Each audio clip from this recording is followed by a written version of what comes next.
pertama. Baik, malam hari ini kita akan coba mentafsirkan, belajar membaca dan mentafsirkan dari kitab tafsirnya Wahbah Zuhaili, Tafsir Al-Munir, tentang surat Al-Furqan ayat 63 sampai 77. Tapi kalau tak sampai kita potong. Baik, dalam surat Al-Furqan tadi ayat 63, wa ibadur rahman alladzina yamshuna 'alal ardi hauna wa idza khatabahumul jahiluna qalu salama. Bapak Ibu sekalian yang berbahagia, Allah memanggil kita itu dengan panggilan ibadur rahman. Ini kalimat ini kita pegang. Apa yang dimaksud dengan ibadur rahman tadi? Kata Allah dalam kalimat ini, ibadur rahman ini hamba-hambaku yang mulia. Ini saya kaitkan dengan surat, Ramadan yang kita pahami. Ya ayyuhalladzina amanu kutiba alaikumusiyam kama kutiba alal ladzina min qablikum la'allakum tattaqun. Kalimat akhirnya yang diambil. Agar, kalimat terakhirnya itu kalimatnya sederhana. Ini pahamin baik-baik. Kalimat sederhana akhirnya itu la'allakum tattaqun. Kalimatnya agar kita menjadi orang yang bertakwa. Berarti orang yang masuk di bulan Ramadan mesti ada yang bertakwa, mesti ada yang tak bertakwa. Nah, keberhasilan daripada Ramadan itu adalah setelah daripada Ramadannya. Nih, setelah Ramadan sekarang nih, kita lihat nih, siapa yang berhasil? Yang masih menjaga lisannya berhasil, yang masih menjaga ibadahnya berhasil, yang masih menjaga tahajudnya berhasil, yang masih menjaga silaturahminya atau silaturahimnya berhasil. Tapi ada orang-orang yang tak berhasil. Apa kalimat dalam satu pernyataan? Laisal id liman kana libasuhu jadid. Bukanlah kemenangan itu bagi mereka yang punya baju baru. Jadi orang-orang yang punya baju baru itu orang-orang yang dikatakan ada orang punya baju baru, ikut lebaran dia, tapi dia tak puasa, maka dia tak berhak mendapatkan kemenangan itu. Yang disebut dengan laisal aid, tidak ada kemerdekaan, tidak berhak bagi mereka kembali kepada Allah. Siapa? Orang yang pakai baju bagus, orang yang berpuasa tapi baju bagus dia tak puasa, orang puasa tapi tak bernilai, orang puasa tapi tak bernilai, orang yang banyak dapat THR tapi dia tak puasa. Kalau THR-nya banyak dapat, kemudian puasanya jalan, Allah terima, itu baru berhasil. Dia banyak orang puasa ini ngejar THR, tidak tahu tunjangan hari Rabu apa hari Raya itu tidak tahu kita. Banyak orang mengejar itu, bahkan berharap itu THR. Ini mohon maaf Bapak Ibu, ada kesalahan fatal yang fatal menurut saya. Di akhir bulan Ramadan itu banyak orang yang wajahnya berubah itu. Kalau THR dari pemerintah tak cair, itu berubah tuh, yang wajahnya tersenyum jadi tak tersenyum. Gimana kami mau lebaran? Ya Rab, hati-hati. Jangan sampai kegembiraan Ramadan itu bergeser karena THR. Nah, ini muskilah nih Pak. Kita pasti banyak dapatkan demikian. Kenapa Pak lebaran ini tak semangat? Tak keluar THR kami. Astagfirullahaladzim. Jadi kegembiraannya bukan karena ibadahnya, tapi kegembiraannya karena THR. Nah, ini penting untuk dipahami Pak. Sehingga Bapak Ibu sekalian yang berbahagia, tolak ukur keberhasilan ibadah seseorang itu pasca Ramadan, setelah Ramadan ini. Kita lihat 11 bulan setelah ini, kita lihat ada enggak kemudian orang-orang itu masih istiqamah dalam ibadahnya, tahajudnya, duhanya, qiyamul lailnya, doanya, silaturahimnya, sedekahnya. Apa semakin sedikit sedekahnya atau semakin banyak atau istiqamah? Nah, itu nanti akan kelihatan. Kalau mulutnya masih mencaci maki berarti tak berhasil. Maka orang-orang yang suka mencaci maki, kita sampaikan, orang yang suka mencaci maki dia tak akan berhasil puasanya. Kita lihat setelah ini nanti. Nah, keberhasilan tolak ukurnya di situ.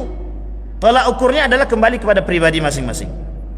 Sehingga orang yang berhasil Ramadan tadi itu Allah akan sebut sebagai ibadur rahman.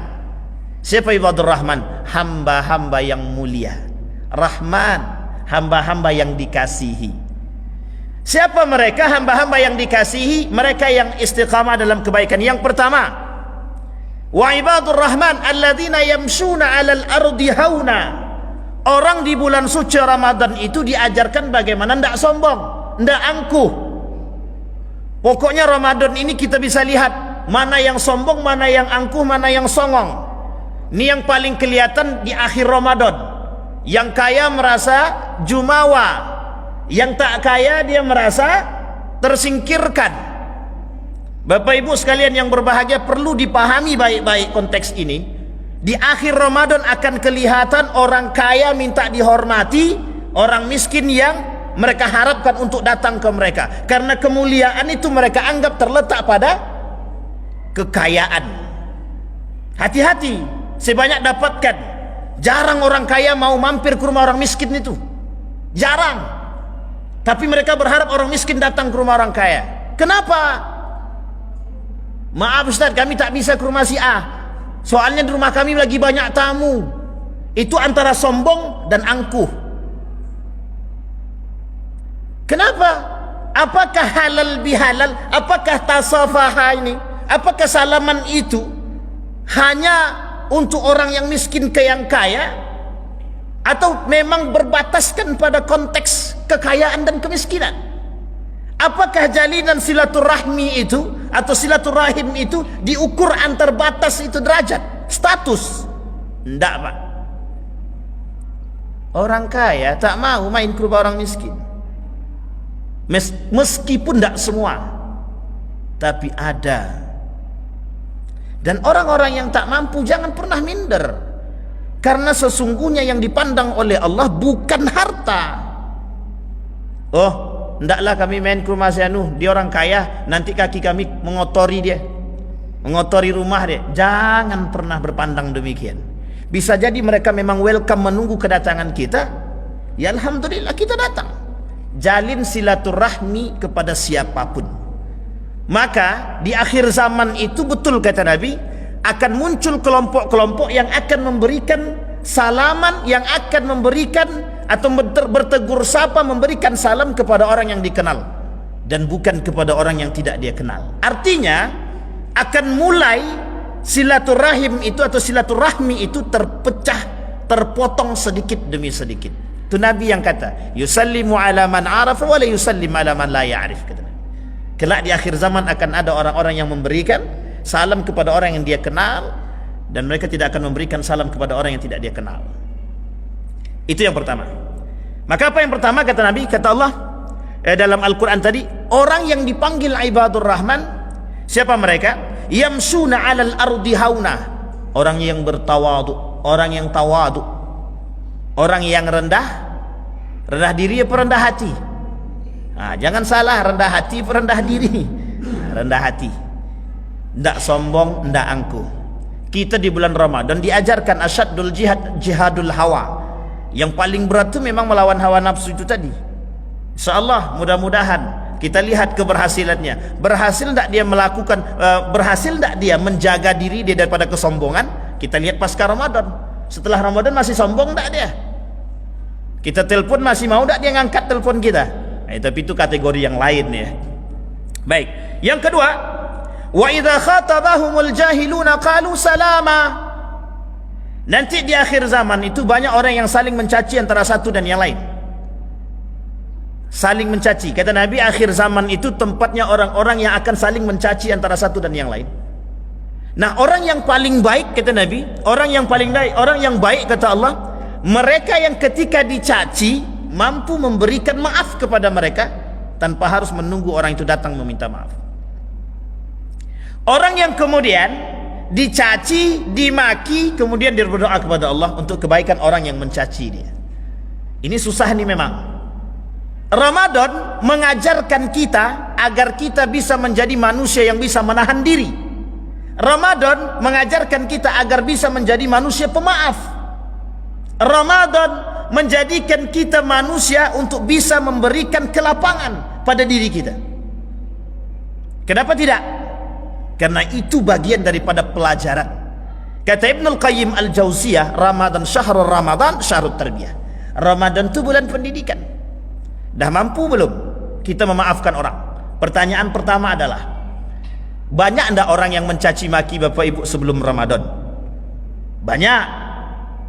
Banyak enggak bapak ibu menyakiti hati orang sebelum Ramadan? Enggak tahu, bisa jadi banyak, bisa jadi tidak. Banyak enggak orang yang kemudian memang membuat ibu kesal, bapak ibu kesal? Banyak. Pertanyaannya adalah, mampukah kita memberikan maaf kepada mereka tanpa harus mereka datang untuk meminta maaf? Oh, kalau mereka sadar minta maaf, alhamdulillah. Tapi kalau mereka tak sadar, kita maafkan. Ini yang susah, Pak. Wa idza khatabahumul jahiluna qalu salama. Akan ada orang-orang yang mencaci maki kita, tapi kemudian kita mendoakan mereka. Justru bukan karena bukan sakit hati. Maka mereka lebih senang berharap dicaci karena untuk mendapatkan pahala. Jadi sebagian ulama itu ada yang berharap dicaci dan dimaki. Ada sebagian ulama itu yang berharap dicaci dan dimaki, tapi bukan karena mereka melakukan kesalahan, bukan. Mesti ada orang yang tak suka dan mesti ada orang yang mencaci. Nah, ketika ada orang yang mencaci dan memaki dia dapat pahala dengan kesabarannya, dan kemudian ketika dia berdoa untuk orang tersebut, maka dia bisa mendapatkan pahala kembali. Wa idza khatabahumul jahiluna qalu salama. Ketika ada orang-orang yang bodoh, orang-orang yang tidak berakal, tidak beradab, tidak berakhlak, mencaci maki dia, memaki dia, dia katakan kepada Allah, ya Allah, ampuni dosa mereka, ampuni dosaku dan dosa mereka. Nah, itu yang susah itu. Berhasilkah kita Ramadan? Kita tengok setelah ini.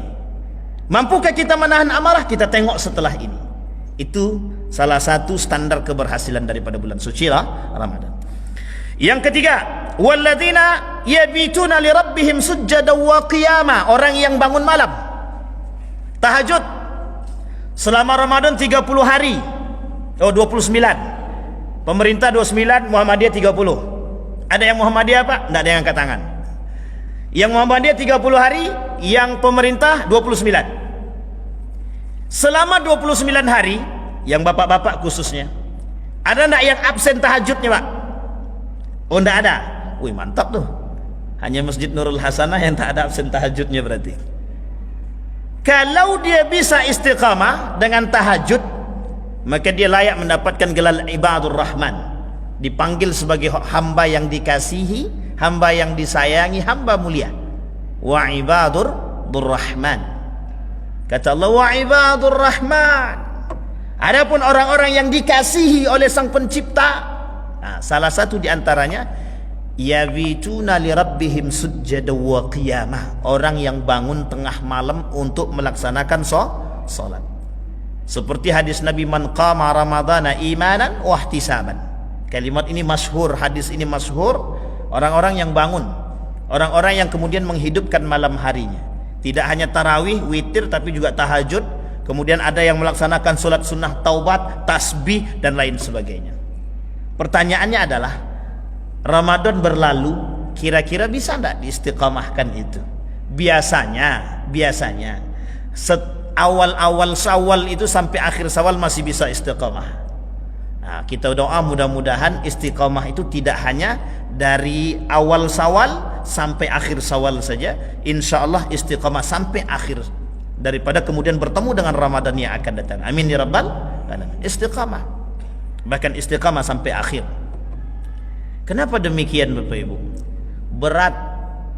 Istiqamah itu berat sangat. Ibarat telur di atas ujung, di ujung batu atau di ujung tanduk, dia berdiri di atas itu. Salah gerak ya, salah goyang aja, tersenggol sedikit, jatuh telur itu, habis. Orang yang tak bisa istiqamah begitu. Satu kali, misal dia sudah istiqamah 30 hari, dia istiqamah tahajud, 1 hari saja dia tak tahajud, wah, itu pengaruhnya besar pada untuk kemudian membangun tahajud yang selanjutnya. Berat, Pak. 1 kali saja kita tinggalkan, apalagi kalau 2 kali, apalagi kalau 3 kali kita tinggalkan, makin susah kita untuk kembali, itu susah. Jadi ketika kita sudah melakukan perbuatan kesalahan, itu untuk kembali lagi itu susah, sulit, butuh semangat. Kalau sendiri ini Pak, kalau berdua bertiga enak, ada kawan, beribadah dengan kawan itu enak. Maka saya berharap Bapak Ibu punya sahabat, punya kawan yang bisa selalu istiqamah mengingatkan dalam kebaikan. Kalau sendiri ibadah itu susah, sulit. Aku mau tahajud di masjid lah, malam pertama semangat, dia datang sendirian, orang tak ada, dia sendirian. Malam kedua tengoklah, tak datang lagi dia tu. Ini yang kemudian susah Pak, istiqamah itu susah. Baik, itu yang ketiga, orang-orang yang istiqamah dalam tahajudnya, orang-orang yang selalu melaksanakan solat malamnya, orang-orang yang kemudian istiqamah dalam membangun malamnya. Sahar, bukan sahur ya, sahar. Tapi kalimat sahar dan sahur itu beda tipis, maknanya sama. Jadi orang-orang yang menghidupkan malamnya menjelang subuhnya untuk berzikir kepada Allah. Kemudian walladzina yaquluna rabbana srif 'anna 'adzaba jahannam, orang-orang yang berdoa kepada Allah, ya Allah jauhkan kami dari api neraka, azabnya api neraka jahanam. Ini perlu Pak, ini doa nih. Nih pegang doa ini, istiqamahkan dalam doa. Dalam surat Al-Furqan ayat 65. Yang mau tulis silakan tulis. Surat Al-Furqan 65 ini doa, pegang doa ini, baca setiap hari doa ini, setiap waktu baca. Maksudnya setiap waktu sholat. Tapi kalau mau setiap waktu juga silahkan, setiap menit, setiap detik, terserahlah. Pokoknya minimal dalam satu hari itu ada doa ini dibaca. Rabbana srif 'anna 'adzaba jahannam idna 'adzabaha kana gharama idnaha sa'at mustaqarra wa muqama. Ya Allah, jauhkan kami dari azab api neraka jahanam. Ini penting nih Pak. Kemarin sudah kita sampaikan di pertemuan kitab Al-Kabair, dosa-dosa besar di masjid ini. Apa contohnya? Contohnya orang-orang yang mendapatkan neraka jahanam itu dua, paling tidak ada dua golongan, kafir dan munafik. Sehingga ketika kita berdoa, ya Allah jauhkan kami dari azab api neraka jahanam, itu artinya kita minta dijauhkan daripada sifat munafik. Karena penghuni neraka jahanam siapa? Munafik, kafir. Innallaha jami'al munafiqina wal kafirina fi jahannama jami'an. Jadi penghuni neraka jahanam itu. Dalam riwayat yang lain, innal munafiqina fid darqil asfal minan nar. Orang-orang munafik itu di dasar daripada api neraka itu. Itu susah tuh Pak kalau dah begitu tuh. Kemudian Allah kata, inna azabaha kana gharama, sungguh azabnya sangat tidak bisa dibayangkan. Saking pedihnya, sadisnya daripada neraka jahanam. Neraka jahanam ini bapak daripada pintu neraka-neraka. Neraka ada 8 pintu. Nah bapak di antara neraka-neraka pintu itu adalah neraka jahanam. Jadi jangan pernah, pertanyaannya adalah, ada tidak manusia di muka bumi ini yang tidak munafik? Itu pertanyaannya. Kalau ada manusia munafik dan sadar diri, dia cepat-cepat taubat, cepat-cepat bertaubat, karena Allah akan menerima taubatnya siapapun yang datang kepada Allah. Fatakabbalallahu taubatahu, Allah akan terima taubat itu. Cuman kalau dia tak mau taubat, ya terimalah. Makanya kalau dibilang tidak ada manusia yang tidak munafik, betul. Tapi sebaik-baiknya orang-orang yang bersalah dalam kehidupannya adalah bertobat. Kullu bani Adam khata' wa khairu khata'ina tawwabun. Sebaik-baiknya, seburuk-buruknya, setiap manusia itu pasti melakukan salah. Mesti ada, dan tak mungkin tak ada manusia yang tidak pernah melakukan perbuatan atau karakter sifat munafik, itu tak ada. Dusta, tak ada manusia yang tak pernah dusta. Tak ada manusia yang tak pernah dusta. Ada yang tak pernah dusta di sini? Yang tak pernah bohong sama sekali? Kan tak ada. Mesti ada. Tapi sebaik-baiknya daripada kesalahan yang mereka buat, mereka bertaubat. Tawwabun, kata Allah. Kata Nabi, tawwabun. Sebaik-baiknya mereka bertobat kepada Allah. Nah, itu yang penting. Baik, selanjutnya, walladzina idza anfaqu lam yusrifu. Ini ingat-ingat nih Pak kalimat ini. Ada orang-orang yang bersedekah tapi mereka tidak berlebihan dalam sedekah. Ada orang berlebihan dalam sedekah, ada. Banyak. Sifatur Rahman 50 juta. Kuat iman tak tu Pak? Kuat iman tak? Pak, kalau ingin bersedekah lebih banyak, jangan di depan manusia. Jangan di depan manusia. Kenapa demikian? Itu membuat orang lain bukan termotivasi, justru bisa membuat orang lain tidak mau bersedekah. Tapi niat kami baik Pak, untuk membuat mereka memotivasi mereka bersedekah, berinfak. Betul, niat kita baik. Belum tentu niat baik itu, kalau baik itu pada tempatnya, pada tempat yang baik itu tepat. Tapi ada kebaikan yang memang tidak pada tempatnya. Jadi ini baik kita lakukan, tapi tidak pada tempatnya, itu bermasalah juga. Artinya lakukan kebaikan itu di tempatnya, bukan lakukan kebaikan itu di luar tempatnya. Nah, ini muskilah, satu kesalahan. Jadi harus kita pahami baik-baik. Ada orang-orang yang bersedekah, mohon maaf, mereka bersedekah itu memang berlebihan. Berlebihan di sini adalah maksudnya mereka dipengaruhi oleh hawa nafsu mereka.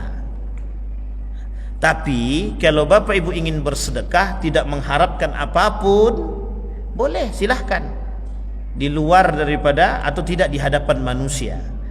Tapi kalau Bapak Ibu mampu menjaga hati Bapak Ibu dan yakin apa yang Bapak Ibu itu mampu membuat hati Bapak Ibu lebih baik, maka silahkan, tak ada masalah. Nah, ini penting Bapak Ibu. Jadi kadang-kadang amal soleh itu penting, tapi melakukan amal soleh di tempatnya itu jauh lebih penting. Jauh lebih penting. Saya tanya Bapak Ibu, memberikan nasihat kepada orang yang salah baik apa tak baik? Baik apa tak baik? Baik. Sekarang memberikan nasihat kepada orang lain di depan umum baik apa tak baik? Saya nasihati abang nih di depan umum, bang, kau tak boleh kayak gitu, itu salah itu bang. Baik apa tak baik? Tak baik. Tapi nasihatnya baik apa tidak? Nah, itu pentingnya Pak. Jadi memberikan sesuatu, melakukan amal soleh pada tempatnya, itu yang paling penting. Kadang-kadang kita tak bisa menempatkan kebaikan itu pada tempatnya. Ya memang baik menurut kita, belum tentu baik menurut orang lain. Ini yang perlu kita pahami baik-baik. Nah, ini yang harus kita pahami. Baik. Walladzina idza anfaqu lam yusrifu wa lam yaqturu wa kana baina dzalika qawama. Ini kalimat selanjutnya. Walladzina la yad'una ma'allahi ilahan akhar. Ada orang-orang yang mempertuhankan duit di bulan Ramadan. Di bulan Ramadan itu banyak manusia yang mempertuhankan diskon, banyak manusia yang mempertuhankan baju, banyak manusia yang mempertuhankan sepatu, banyak manusia yang mempertuhankan THR. Mereka anggap hidup mereka anggap kegembiraan Ramadan mereka karena materi. Orang yang kayak gini tidak berhasil Ramadannya. Kalau betul niat mereka demikian, tak berhasil Ramadannya. Itu tolak ukur, kecuali mereka bertobat. Makanya mohon maaf, kenapa semakin akhir Ramadan semakin maju shopnya? Karena sebagian shop lagi sudah pindah ke pasar kue, pindah kemudian ke bukan supermarket, ke mall. Padahal kita dibodoh-bodohi sama mall itu. Diangkatnya harganya baru ditulisnya diskon besar-besaran 50% plus 30% maksimal 5.000. Nah, itu kurang ajar tuh Pak. Jadi saya pernah belanja di salah satu toko gitu, dapat diskon Shopee 50%. Otak saya mikirnya itu kan 50% harga. Kalau harganya 50.000 berarti 50% daripada 5.000 itu 50.000 berarti 25.000 kan begitu. Itu pikiran saya yang bodoh ini. Setelah saya bayar 25.000, apa kata jawab orangnya tadi, kasir tadi? Dia bilang begini, maksimal 5.000 Pak. Apanya yang maksimal 5.000? Saya bilang maksimal 5.000 diskonnya. Ini 50% kok maksimal 5.000. Ini yang tak masuk akal sama saya Pak. Penipuan. Marketing boleh tapi nipu jangan. Itu. Jadi makanya mohon maaf Pak, ini bayangkan, ini karakter orang, mohon maaf nih, jangan ada tersinggung, karakter orang Indonesia. Sekali kasih diskon, rombongan tuh Pak mau datang tuh. Coba tuh, sekali cuman diskonnya cuma, mohon maaf ya, dalam Shopee itu diskonnya cuma 5.000 Pak, tapi yang mau ikut di Shopee itu banyak Pak, ribuan tuh, bahkan jutaan yang ikut itu. Padahal itu diskonnya 5.000, 2.000, tapi mati-matian tuh menunggu 12 misal, kan ada iklannya tuh Pak, saya tengok iklannya di TV itu 12 buruan gitu deh.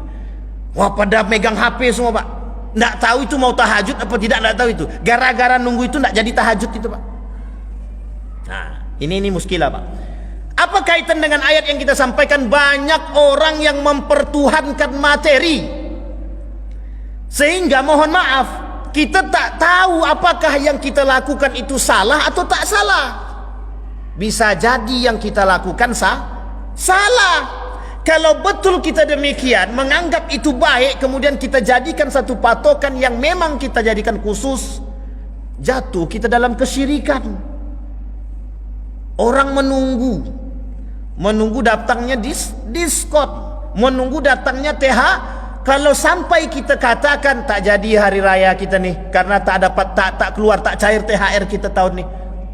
Kalau sempat kita mengatakan demikian, habislah tuh Pak amal ibadah kita, syirik kita. Kita bahagia bukan karena amal ibadah, tapi kita bahagia karena THR. Na'udzubillahi min dzalik. Maka kata Allah, walladzina la yad'una ma'allahi ilahan akhar. Yang paling baik itu kata Allah, mereka yang aku panggil dengan ibadur rahman, orang yang dikasihi kata Allah. Siapa mereka? Mereka yang tidak mempertuhankan apapun selain daripada Allah. Makanya saya pernah sampaikan di sini, dia al-kabair, ketika kita kajian kabair di bulan Ramadan, apa yang saya sampaikan? Permasalahan syirik itu zaman dulu menyembah patung, zaman sekarang namanya syirik modern. Syirik modern, yang disembah bukan lagi patung, tapi yang disembah adalah materi. Rusak tak? Sama-sama rusaknya Pak. Rusak ibadah kita, rusak. Kita beribadah mati-matian, tapi tergoreskan hanya karena perbuatan ya Rab, memalukan. Habis amal ibadah kita. Baik. Wala yaqtuluna an-nafsa allati harramallahu illa bil haqq. Tidak ada mereka yang tidak membunuh manusia kecuali dalam konteks kebenaran dari Allah. Apa maksudnya? Mereka, ini sudah kita sampaikan, dalam dosa-dosa besar. Apa salah satu contoh dosa besar itu? Salah satu contoh dosa besar adalah orang yang membunuh jiwa. Man qatalan nas fa ka'annama qatalan nasa jami'an. Kalau ada satu orang membunuh jiwa, maka dia seakan-akan sudah membunuh orang lain, membunuh semua manusia. Nah, itu penting. Jadi kata Allah, orang yang tidak membunuh, baik tidak membunuh dengan model pembunuhan karakter, baik tidak mencaci, memaki, membuli. Sekarang itu membuli bisa membunuh, ya bunuh diri maksudnya, karena kita bully dia bunuh diri. Nah, sekarang saya tengok berita sekarang nih, mati-mati aja isinya sekarang. Jadi semakin kita katakan jangan membunuh, semakin banyak yang membunuh. Seorang suami membunuh istri karena selingkuh, padahal yang selingkuh suaminya, yang dibunuh istrinya. Nah ini kan unik terbalik. Pokoknya sekarang kalau tengok berita itu isinya mati. Ya Allah, saya bilang ini kedah. Betul lah kata Nabi, salah satu tanda kiamat itu manusia itu menganggap jiwa orang lain itu tak berharga. Jadi mudah bagi mereka untuk membunuh itu. Jadi kayaknya untuk masuk penjara itu tak takut lagi. Tapi kalau seandainya orang membunuh dibunuh balik, kayaknya nggak ada yang bunuh tuh. Yakin saya itu Pak. Orang yang membunuh kita bunuh balik gitu. Ah itu kayaknya nggak ada yang bunuh tuh. Tapi kalah Shopee berbunyi dah. Tapi karena tidak ada yang, karena hukumannya yang membunuh penjara 20 tahun. Karena dia punya duit misalkan 1 miliar, tinggal 10 tahun lagi. Kan bayar satu tahun 100 juta. Jadi kalau dia 10 tahun dibayarnya 1 miliar, berarti habislah tuh. Nah, enak juga kalau begitu. Kalau punya banyak duit ya bisa kita bayar Pak. Astagfirullah. Baik. Nah kemudian Allah berkata, illa wa may yaf'al dzalika yalqa atama yudha'af lahu al'adzab yaumal qiyamah wa yakhlud fihi muhana. Kalau mereka tak bertaubat kepada Allah, Allah masukkan mereka ke dalam neraka, mereka kekal di dalamnya. Kemudian Allah kata illa man taba, kecuali mereka yang bertaubat. Nah, ini dia Pak kalimat akhirnya. Ini nanti ada kaitannya dengan kalimat akhirnya, kecuali mereka yang bertaubat kepada Allah. Bapak Ibu, sekalipun Ramadan telah berlalu, usahakan setiap hari bertaubat. Yang mau melaksanakan solat sunnah taubat silahkan. Nah, yang terakhir Bapak Ibu yang ingin saya sampaikan, ada kalimat yang paling sebenarnya kalimat ini lain waktu kalau memang ada kita ketemu lagi kita bahas. Walladzina la yashhaduna az-zura wa idza marru bil-lagwi marru kirama. Kalimat ini saya tidak jelaskan. Kenapa? Insyaallah kalau kita ketemu saya jelaskan. Kata Allah dalam kalimat dalam ayat ini, ada kelak di akhir zaman itu orang-orang yang menjaga dirinya untuk tidak menjadi saksi dalam persaksian palsu. Jadi Bapak Ibu, masalah persaksian palsu ini itu kajiannya berat, karena tantangannya adalah ya pokoknya berat lah, banyak tantangannya Bapak Ibu. Karena memang kata Nabi di akhir zaman itu yang banyak itu persaksian palsu, sumpah palsu, persaksian palsu, penghakiman palsu dan dusta semua. Itu yang ngomong Nabi, bukan saya. Bahkan Allah kata dalam Al-Quran walladzina. Nah, kalau ada orang-orang yang berani menahan dirinya untuk tidak melakukan perbuatan demikian, itulah yang disebut dengan ibadur rahman. Nah, hari ini Bapak Ibu kita selesai dengan bulan suci Ramadan. Seharusnya kita ketika bulan suci Ramadan dah selesai, kita kembali dalam kondisi yang berat. Kenapa? Yang tadinya tertutup sekarang terbuka. Setan diri bergaul dengan setan betulan. Setan kan ada dua, satu diri manusia, satu lagi setan beneran dari kalangan jin. Maka kata Nabi, kata Allah dalam Al-Quran itu setan itu ada dua, satu dari kalangan jin, satu lagi dari manusia. Nah sekarang terbuka semua, dua-duanya ada, jin ada, manusia ada. Kalau kemarin cuma manusia saja, setan manusia, jin manusia. Kalau sekarang dah, dua-duanya muncul, dah terbuka. Berat apa tak berat? Berat. Yang sendiri aja berat, apalagi yang tidak sendiri. Saya kira itu saja Bapak Ibu, mudah-mudahan bermanfaat bagi kita semua. Semoga Allah jadikan Ramadan kita yang kemarin penuh berkah, dan Allah istiqamahkan kita dalam kebaikan setelah Ramadan ini. Allah jadikan kita manusia yang istiqamah dalam kebaikan.